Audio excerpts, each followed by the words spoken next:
Hi, good morning. This is Alcyone, and this time I'm going to have an interview with somebody who is being a coach, a mentor, and a lot of stuff in the field of relationships. His name is Alan, and I want to welcome you. Thank you for being here. Thank you for having me here. So you are all the way back from the UK to South America, Bolivia, and I am so honored to get to know you. So would you mind sharing with us what's your background? My background, well, I actually grew up on a farm out in the middle of nowhere. So one of the experiences that led to is having a better connection and spending a lot more time with animals than people.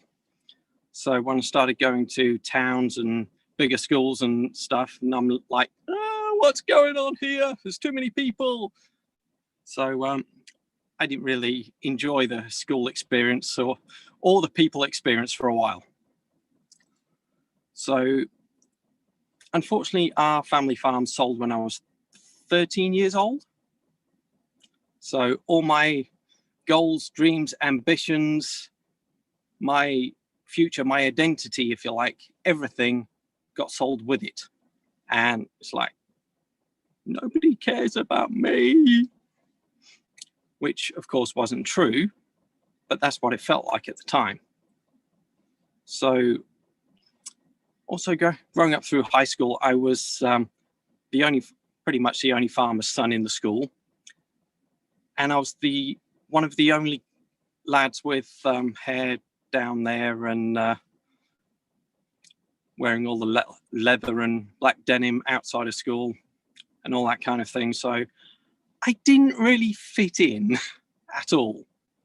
So, and I felt that was a bad thing at the time. So I went from there into the motor trade, fixing trucks and all sorts of things, which took me over to Australia, playing with road trains, and also did some work on Her Majesty's Navy ships. You name it, I did it. Then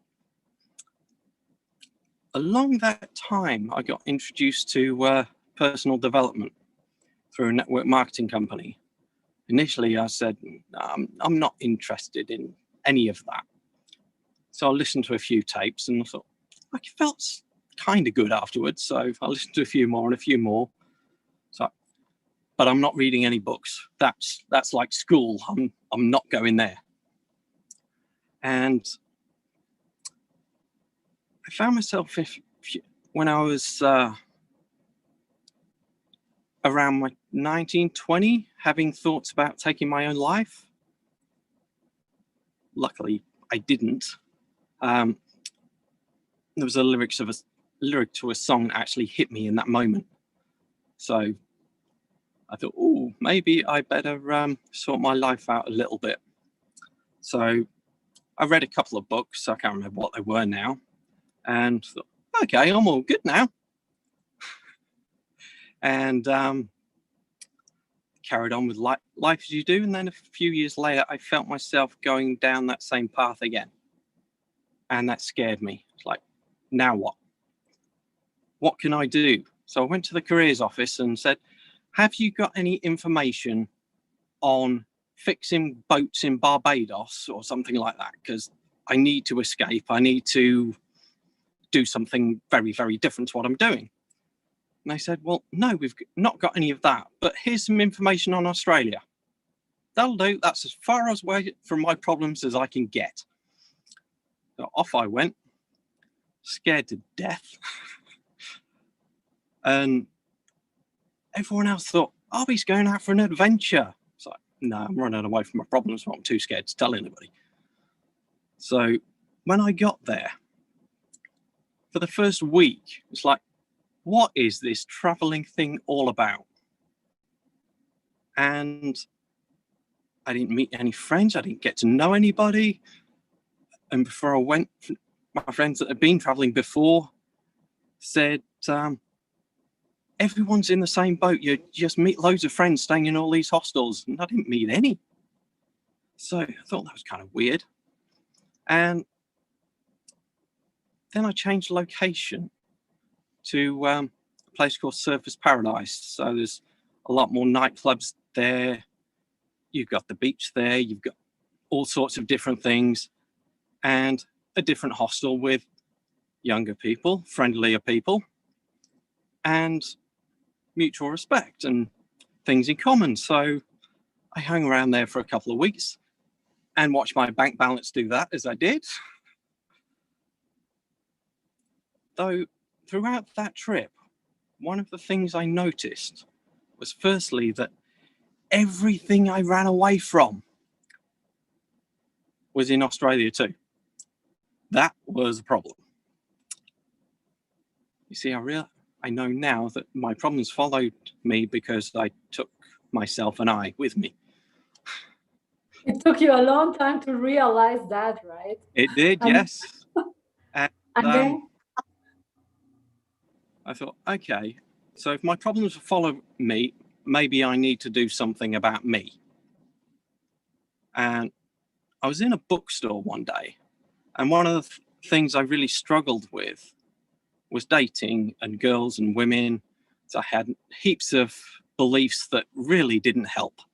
One of which was that to get the best girls, you've got to have money, which I didn't have.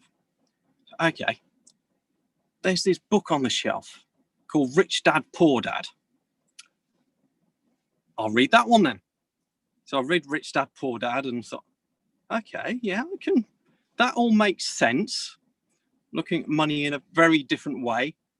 So I went back to the bookstore a few weeks later, and there's another one of his books called Retire Young and Retire Rich. And I thought, I'm having that. So I bought that and read that twice. And then the Cash Flow Quadrant, and then heaps of other books. Actually went into myself to learn what I really wanted my life to be about. And to try and cut a longer story short, I was out in Australia and New Zealand for a year. And when I came home, I'd got all these dreams, goals, ambitions, all sorts of things, plan of how to get it, and did something completely different. I had no money, my credit cards were maxed out, so I went out and got a job in the same industry that I was doing before, that I wasn't overly happy with. And then within 18 months of being back, instead of building a property empire, emigrating to Australia 12 months later and all that kind of thing, I was in a position where I'd bought a house, I wasn't renting it out, I was living in it, and I was married. Really didn't see that one coming. Though that marriage, how can I put it? It's one of the best gifts I've ever had, and also one of the most painful experiences I've ever had. As I'm sure a lot of people are familiar with the old narcissist empath kind of connection. It was that. And all these little things were like Chinese water torch going drip, drip, drip, drip, knocking me down, all down and down and down. And I'd stopped reading books. I'd stopped playing hockey, which was one of the things that I used to let go of lower vibration emotions like anger and frustration, that kind of thing. He says, it's amazingly, it feels really good to be able to take this little ball and beat the living heck out of it from one end of a field to another and watch somebody else run after it. And so I stopped doing that. I stopped playing my guitar because she didn't like the music. I stopped listening to the music, which was the one thing that had kept me through so much, because it helped me connect to myself. And the one day she's like, you should sell your guitar. And there was this big thing inside me that it didn't come out, but it came very close, that says, I'd rather get rid of you, love. where did that come from? So this is interesting. And by that time, struggling financially again, so I set up a business in my spare time. And one year she was in China visiting her family, because that's where she was from originally. So How did you meet her? on the internet. Okay, so it was the matchmaking stuff, right? Yeah, that kind of thing. Yeah, it was kind of a match, kind of ego for ego, not necessarily heart for heart. So while she was away, one of my favorite bands was playing down in London, sold out show, and all my mates said, "You going? You going? Are you going?" I think, yeah, I don't know how, but I'm going. And I just believed so strongly that I was going without a ticket to an event that sold out. So would you believe, a week before that that show, I won 2 tickets to see it on a radio station on a quiz. So I reached out to my friends to find somebody who was willing to buy this other ticket to pay for the fuel to get down there. So I sold it to a friend of a friend. We got down there during the day. He's like, "Have you ever seen these guys before?" I said, "Yeah, I've seen quite a few times since my first gig back in 1992. And he looked at me, smiled and says, "I was only 2 then." And I'm like, I'm tempted to hit you, but I didn't. And that night, this band played a song that I'd not heard them play live in, what was it, like 15 years or something. Interestingly, the song is called Wasted Years. So I'm like, what happened between the day I got back from Australia and today? And what happened with my business that I'd started a few months ago and only got a couple of clients? The following morning, I made a phone call to a client of mine who just happened to be a business coach. I said, "We need to talk." So I hired this business coach, and he really helped me get back onto the personal development track. He introduced me to Tony Robbins, Wayne Dyer, Stephen Covey, all sorts of stuff like that. And we turned that part-time business that I'd started with £50 in my back pocket into a business that was turning over more money in my spare time than my full-time job was paying me. And that's with an unsupportive wife. So there are a few people who are watching this on YouTube, and they are sending me questions. Can I ask you the questions now? Okay. So one question is, how come did you decide to get married with that person that didn't seem to match what you were looking for, or you didn't know what you were looking for?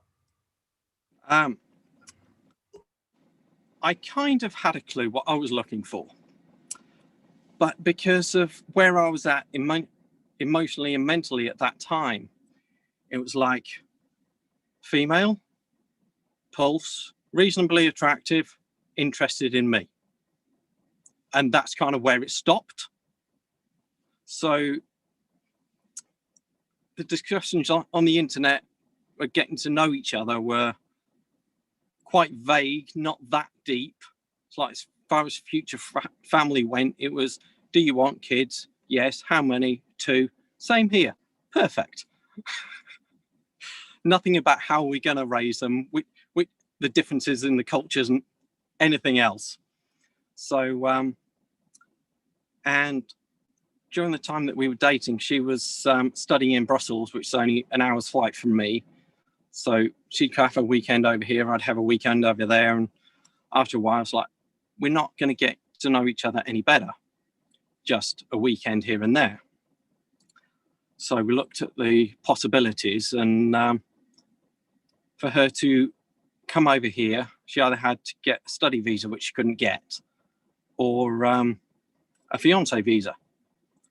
And with that visa, you have to get married within, I think it's 3 or 6 months or something really, really daft. And I remember saying, look, I'm not sure about this marriage thing. I don't feel it. I don't think it's right. And she, as Tony Robbins says, the one with the most certainty wins. She had a lot more certainty than me. So we ended up getting married. And what's the reason that you say that that event was the most wonderful thing? That was a good thing, and also was the most painful thing. What's good about the whole story of marriage? Well, the first thing is I've got 2 beautiful children out of it, and I love them to bits. And also, it's taught me so much about, firstly, what I don't want in a relationship versus what I do, because the two are very, very different. And then it's like, okay, my ideal partner is now up there and I'm down here. How are we going to meet? So then I had to grow up to that level, on every level, mental, physical, emotional, all of it.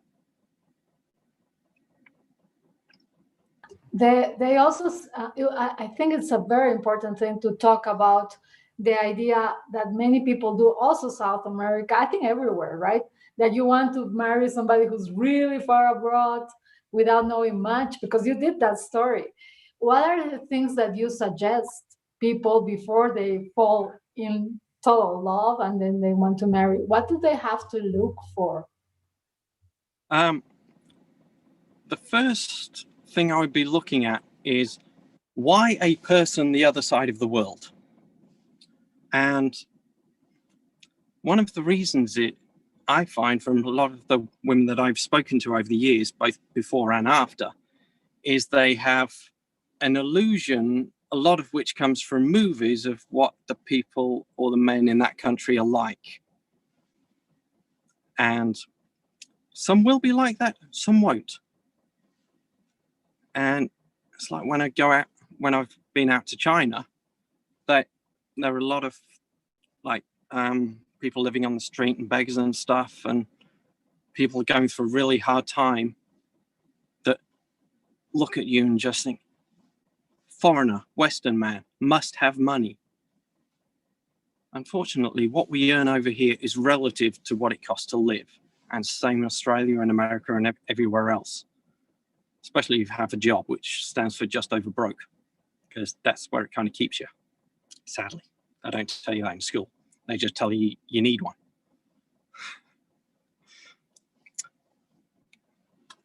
So why a person from the opposite side of the world, or what's behind it? So they have to think about the reason why they are looking for their belief system, right? It's like having a good idea of your ideal partner. Oh, they want to look like this, they want to have this kind of lifestyle and these values and all these different things. Well, are there any men or women closer to home that understand your culture, understand the lifestyle, and understand everything else that happen to have those values too? And if we have a belief that that kind of person does not exist in my country, you ain't going to meet them, because the law of attraction will work against you. Every time you believe that person doesn't exist near me, then the law of attraction says, oh, he or she doesn't want that person that much, so we'll just push it back a little bit. Wait until they're ready, until they believe. So the main thing is also to focus on what your statement is, right? Because if you say that doesn't exist in your country, probably that's going to be true for you. Yeah. As Tony Robbins says, where focus goes, energy flows. And one of the key things to your emotional state is language. Right. So let's talk a little bit about your coaching and your mentors. What's your experience? You have met Tony Robbins, right? I have been to his events. I've seen him on stage. I've crewed for him. As far as actually meeting him goes, when I've been on stage at the end of the event, he shakes all the crew's hands, and that was about it. Unfortunately, I've not had the pleasure of being able to have a proper conversation with him. And I think there are thousands of people worldwide that have that same experience. So what was the lesson that you got from the whole experience with coaching and with these events and Tony Robbins? So many.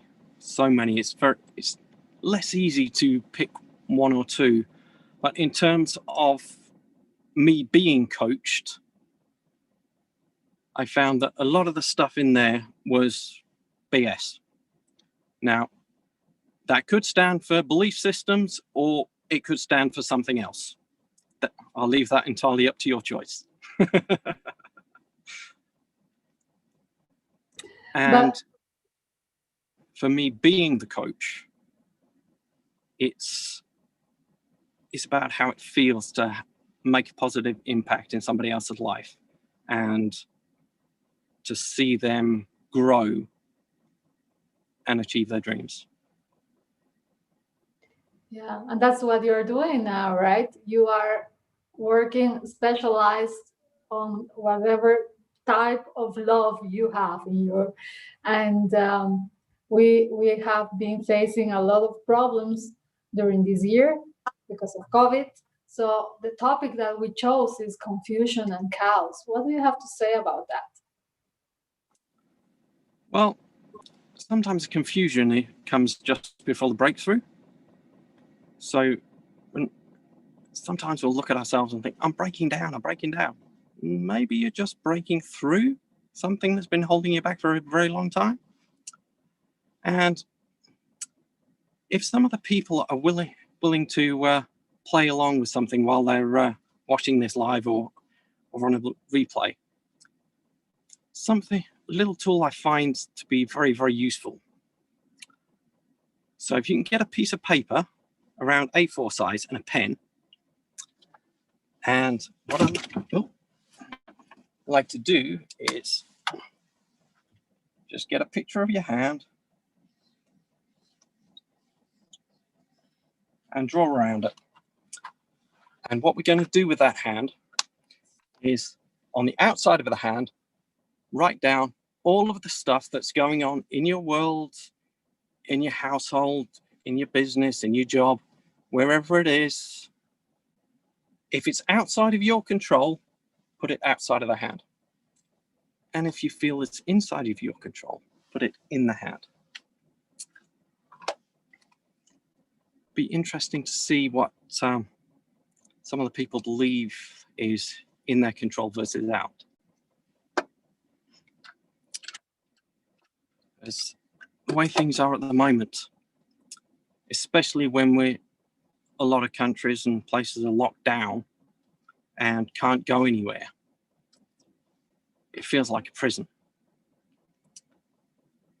which is very, very challenging, especially if you're used to being out and about. It's a bit like very young me used to being out on the farm, and now he's boxed in living in a town or city or whatever. Or a tiger that's out in the wild and they put him in a zoo. It messes with your head a little bit. So, with that in mind, I'd like to share a story that I learned from Tony Robbins.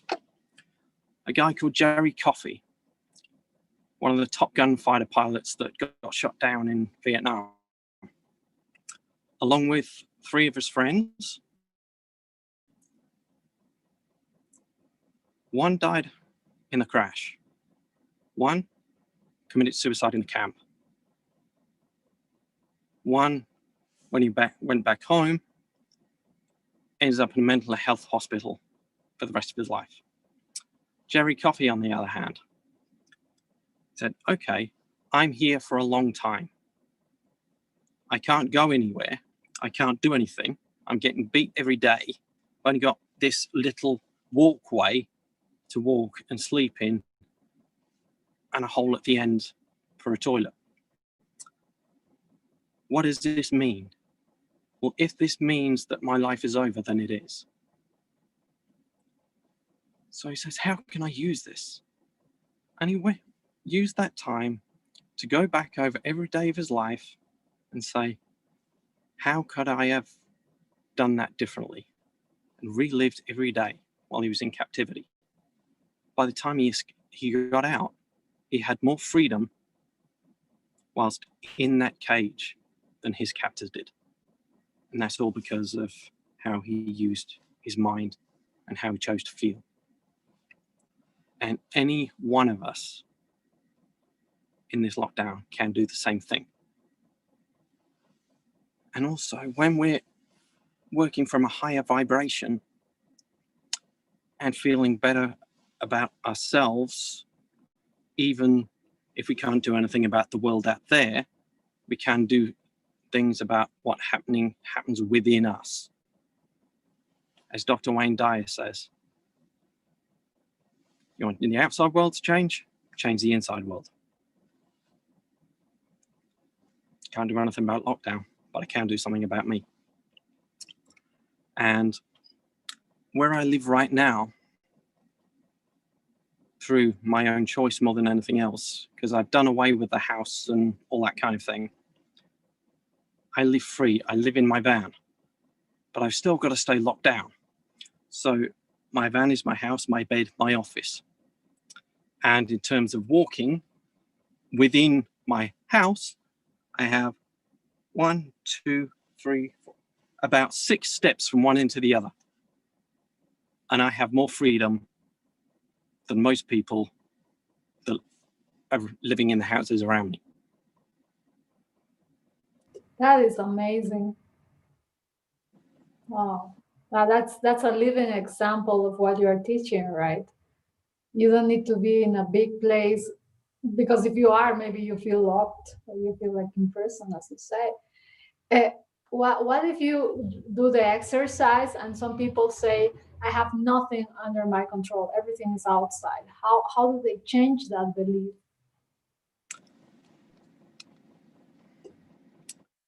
Okay, that's a great question. How can I change that? Well, you can't change the event. What you can change is what you focus on, what you think about it, and you can also change your physiology. So if I use an example of the day I came home to find that my kid's mother had run off with my kids and reported me for being an abusive husband falsely, I could look back on that and say, well, what a bitch, what a horrible experience. How could she do all that to me? And all that kind of thing. I can't do anything about that experience. If I focus on those things, how good am I going to feel about myself? I'm going to feel like I failed as a father, or failed as a husband, failed as a business owner, failed as just about everything I stood for. But then I can look back at it and say, actually, I didn't quit. I didn't run away. It showed me, in a way that nothing else could, how important my children being in my life is. How many people wait until they're on their deathbed to realize that one?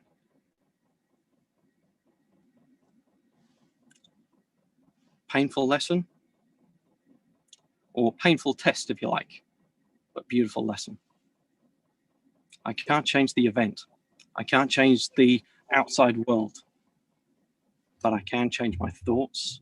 I can change my physiology. I can change my feelings about it. If you like, I can go from being victim at the effect of what's happened, or I can look at cause. Although I didn't cause the effect, that specific event, I can look at how I can be the cause and be a change. And on top of that, I can also look back over our relationship and say, okay, where did I mess up? Where did I contribute to this situation? And one of the things with learning from Tony Robbins and Alison Armstrong and David Data, some of the key things for a woman is to feel emotionally safe and mentally safe and physically safe. Although she was physically safe with me, because I never acknowledged her feelings or her inner self, she never felt safe. I can't blame her for that. That's down to me. And it's a beautiful lesson to learn for anyone else I have a relationship after that. And also, having experienced it, I can spot it in other people. Yeah, because you know how it feels, right? Yes. So I know how the bottom, I know how it feels to build yourself back up. And it's easier. How can you help people who are struggling with not being brave enough to talk? Because I guess that everywhere in the world you have people who are just staying together, but they hate each other. Yeah. And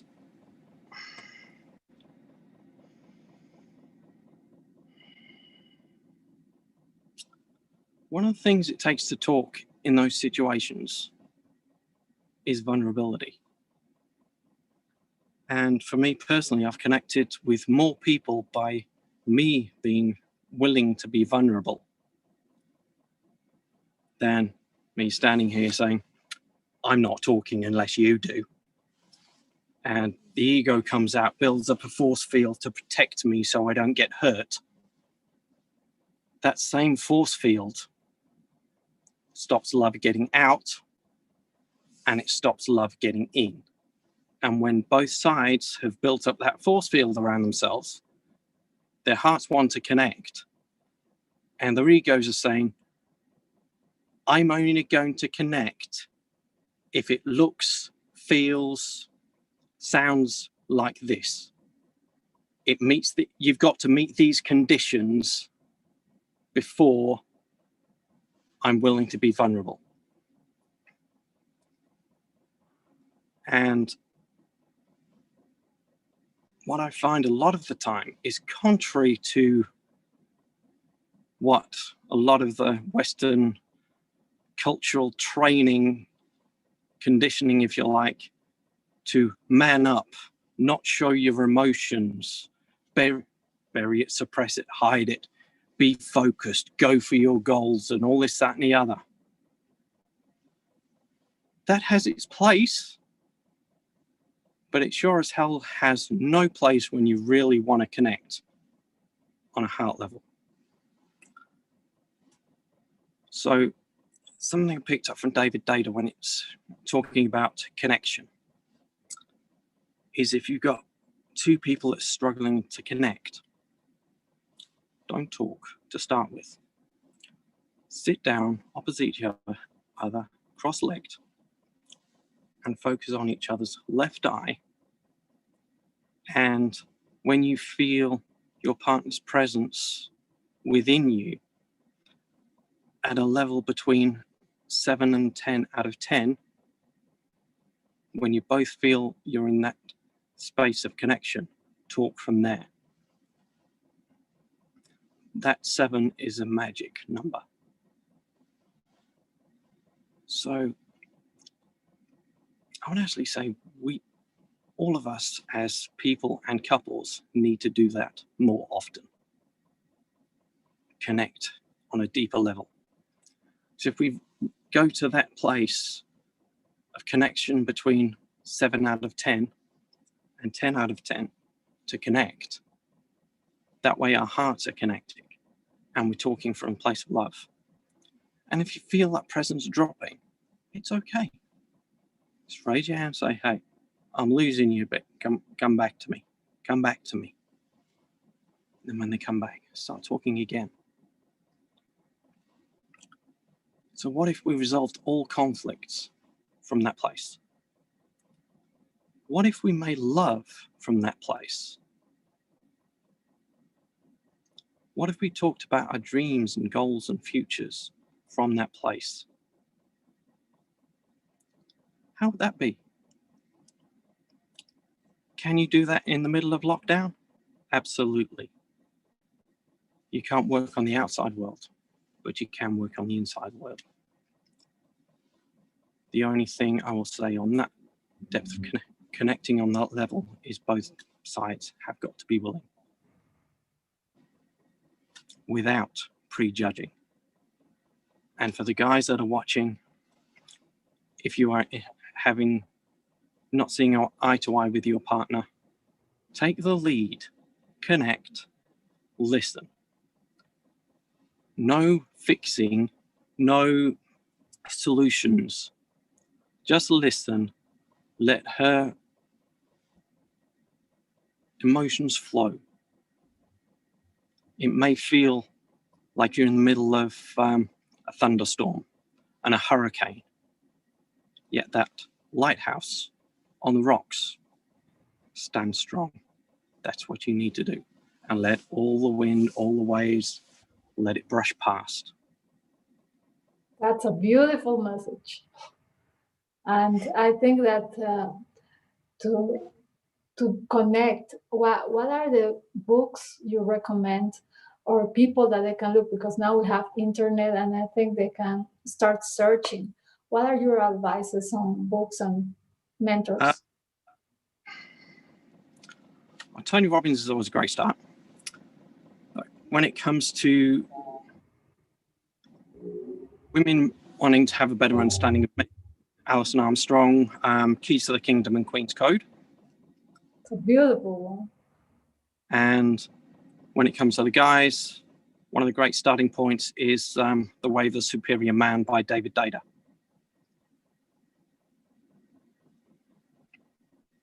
In terms of men who want to start, and there is a belief system that I don't know if it's the same in the UK, but here they say, I'm staying here just for the children. What do you have to say about that? We have that over here as well. They have it in America, they have it in Australia. It's a worldwide thing. And my answer often upsets a lot of people. So I'm going to warn you of that. But my answer is that's BS. And the reason I say that is if I'm doing it for the children, am I doing it out of love for them or am I doing it out of fear? What children want to grow up seeing mum and dad at each other's throats, not knowing why, because they're still young? And what a lot of the children will do is create a belief within themselves that mum and dad were happy before I came along. Now they're not. It's my fault. And if I just steal my kid's monkey a second. Another thing from personal experience, although my parents weren't like that, they were very happily married and still are today, there were still one or two things that affected me. I'm going to give you a couple of examples. So this little monkey represents 5-year-old me. We are one and the same, or we were at 5. And then you hear things like, little children should be seen and not heard. That goes back for centuries, but in my brain, what that said was, I should be seen and not heard. If I want to be loved, I should be quiet. So that part of me that likes to make noise and speak up and express myself, and to a degree have fun as well, because that's what kids do a lot of the time when they make noise. I want to be loved. But if I'm noisy, I'm not loved. So I'll put that part of me over there. And that happens no end of times. So in the end, when we grow up, it's like there's this part of me that I've shut over there because I want to be loved, but I want to be loved completely for all of me. How can I be loved for all of me if I don't accept my monkeys? If I don't accept that part of me that wants to be seen and wants to be heard? I heard a talk from... That's the lesson, right? We don't connect, I think, with that deep message that children also, even if you don't say it, they feel it, right? They feel the tension between. And they don't understand the feelings. They don't know what it means. Because certainly when I was at school, possibly a little bit less now, but there was no class on emotions. There's no class on feelings. There's no class on relationships. There's no class on money. There was a class on religion as long as it was this one, but nothing about all these others. There's nothing about religion apart from you have a responsibility to vote if you want to change your country. Yeah, okay. What does that mean to a teenager? Nothing, right? So all these things we're taught not to talk about as we grow, as we're children. We grow up and we don't talk about them. Sex is another one we're not supposed to talk about. So what do most divorces come from? Divisions over sex, religion, politics, poor communication of all of these three and anything else, because schools don't teach us how to communicate properly. How well do our parents teach us how to communicate? That depends on the parents. So for me, growing up on a farm in the middle of nowhere, there was not really anyone else to communicate with. Those subjects are the most important ones and are the ones that we don't learn at school. We don't learn at home because most parents don't talk about that. And that's the reason why we have so much trouble afterwards, right? Yeah. It's like, it's the ego belief comes from a place of duality, which means I'm right, and if you see it differently, therefore you must be wrong. Now, I don't know how many people are watching this right now, but there could be no end of different people saying, my suit is blue, or my suit is purple. From the camera screen, you can't really tell what it is. I'm not sure what it is looking at it. Which one's right and which one's wrong? Mm-hmm. Or is it just lots of different perspectives of the same thing? And that's the part where you say that judging is one of the biggest things that we do, and they mess up relationships, right? Yes. That's one of the issues I found with the religious upbringing I had. One of the 10 commandments says, thou shalt not judge. And then you've got this imaginary friend in the sky that says, if you don't live like this and fit in this box, I'm going to judge you and send you to hell. Really? That made no sense to me. No, none of that made any sense till I came across the Book of the Tao by Lao Tzu, the Tao Te Ching. It's beautiful. Yeah, because it teaches you to be in the middle, right? You don't have to be in flow. If that energy source, a name, whether it's God, the universe, Allah, any of them, you're out of alignment, because it's like, this religion is right, this perspective of God is right, and the other's wrong. Well, actually, what if it's all lots of different versions of the same truth? Alan, thank you so much. I just love what you shared. I honor you for the courage you have, and I hope that your work gets spread everywhere. And thank you, thank you, thank you. I'm looking forward to share this with people who speak English, who want to learn English, and who want to fix their relationships. In my country, we have a lot of problems, I think in yours as well, with economics, with couples being totally unhappy. But drops of wisdom like you are sharing now are the most important thing at this point. Thank you. No worries. You're welcome. Are there any other questions before we go? There was one more question from a woman that says, what happens if you have no way to go somewhere else because you have no money and you have kids under your charge? Like if you're a mom who's having violence, what do you do? That's a great question. And the answer is likely to be different in different countries. But in the UK, if you're escaping domestic violence, there is a number of helplines that you can call. You can get free train tickets to get anywhere away from wherever you are. There is help available. The hardest part is picking up that phone and reaching out for help. Because in those situations, what often happens is the partner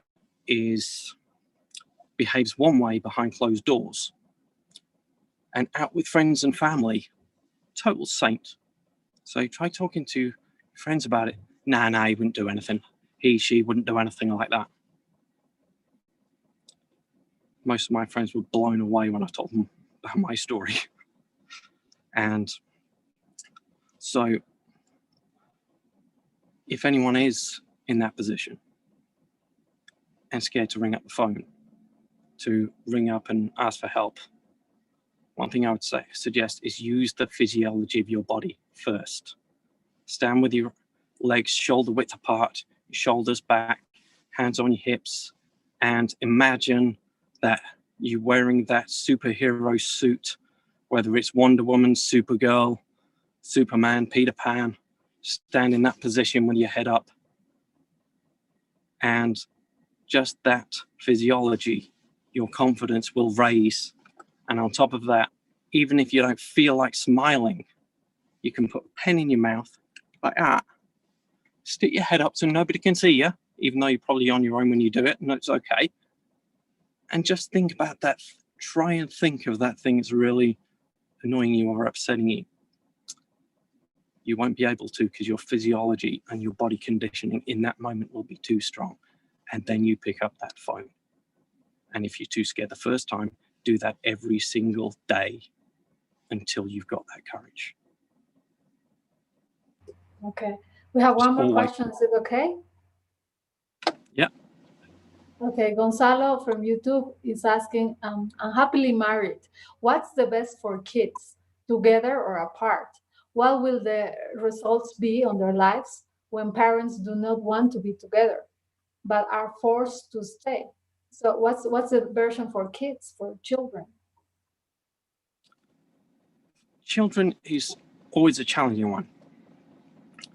And should the parents or kids stay together or separate? Is that the question? So that really is a decision they need to make as the couple, with the kids' interests in heart. Are there things where both sides will see differently? Yes, it's inevitable. That's why you connect first, then communicate. And always bear in mind, like what Tony Robbins says, what is your outcome? Do you want to be right? Do you want to be happy? Or do you want your kids to grow up knowing that both parents love them and love each other, even if then they know they're not compatible? If they're not compatible to be living together, keep that safe space and put the kids first. And always respect that those kids would not exist were it not for the other partner. Okay, perfect. Thank you. Okay, those were the questions, and I did translate some that they sent me to WhatsApp. Thank you so much. I hope that we can meet maybe in 1 month or something, if you're okay, because this subject is very important for, I think, as you say, for everybody. It's not just a Yes. question of being married or being single, right? Absolutely. Thank you so much, Alan. Have a nice evening. Can you please share with us what's your website, or how can people get in touch with you? Yeah, it's a great question. My website is love-engineers.win, and once the video's available on YouTube and wherever else, I'll put links to all my social media below it. So just in closing, 1 or 2 people ask, who do I work with and that kind of thing. I generally focus more on separated women and help them find success in love and let go of the past. Although slightly wider, if you can't get a boyfriend, give me a call. If you can't get a girlfriend, give me a call. If your husband's doing your head in, give me a call. If your wife's doing your head in, give me a call. If you're on your own, you're doing your own head in, give me a call. Perfect. So you do one-on-one coaching, right?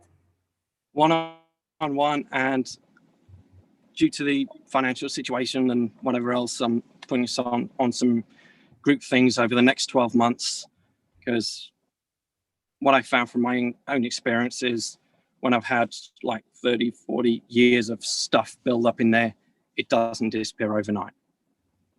Right. And it takes time to connection with the coach to fully open up with some of the deeper stuff, and that's okay. So 6 months or a year, or if there's just a one-on-one session needed, that's cool too. Perfect. Okay, thank you so much, and have a wonderful life, and thank you. See you soon.